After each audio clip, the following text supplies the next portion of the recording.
Сухая статыстыка гучыць як прысуд. Галоўная прычына смяротных заходаў штогод пацвярджаецца ратавальнікамі. Чалавечная бестурботнасць, няведанне або ігнараванне простых правіл бяспекі.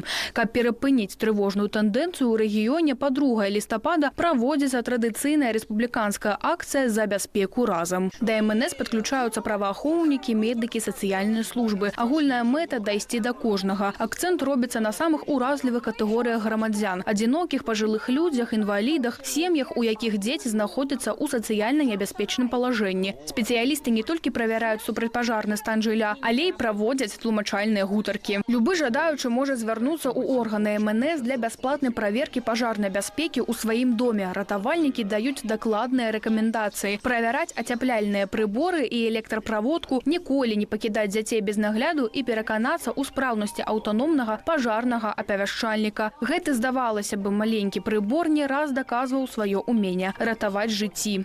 Это мне? Это вам. Читать буду. Важна памятаць, што бяспека не толькі задача ратавальнікаў, але і асабістая адказнасць кожнага грамадзяніна перад сабой і сваімі блізкімі. Алеся Гурын, Александр Чарнышевич. Телерадиокомпания «Гомель».